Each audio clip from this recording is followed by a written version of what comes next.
lovelies.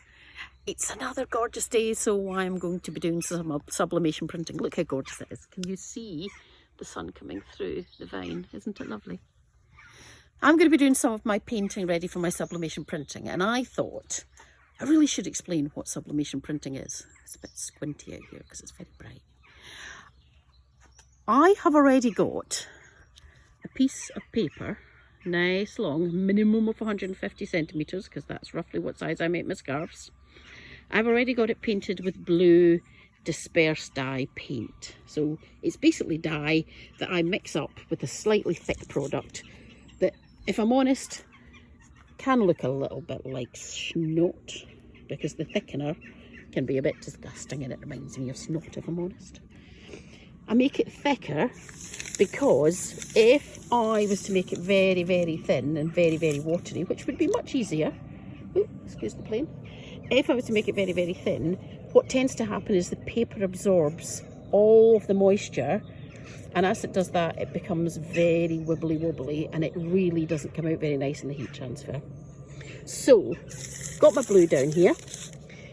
When this goes under the heat press, what will happen is all of the solid of that paint will turn straight into vapour and go into the polyester. Sublimation is the changing of state but missing a process out. So it will go straight from solid to vapour because I use a very, very high heat on my heat press.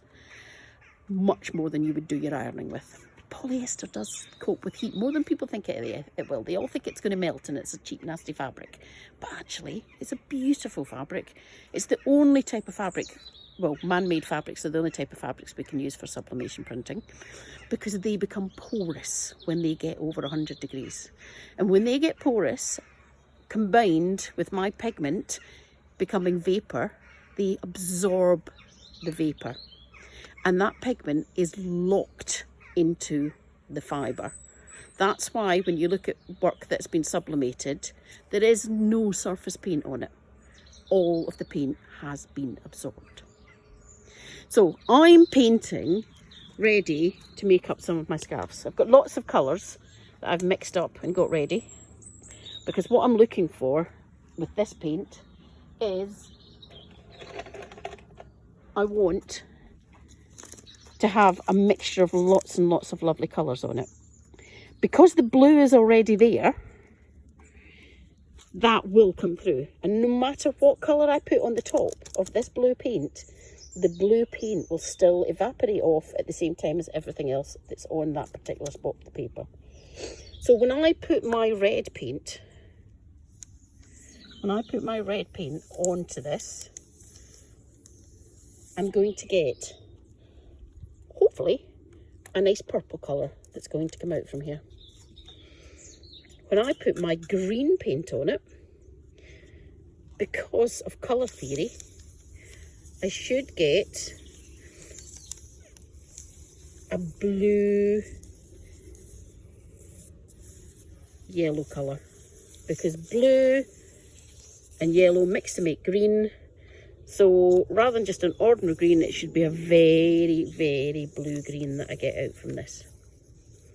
Because of colour theory, if I put orange onto it, oh, which one's my orange?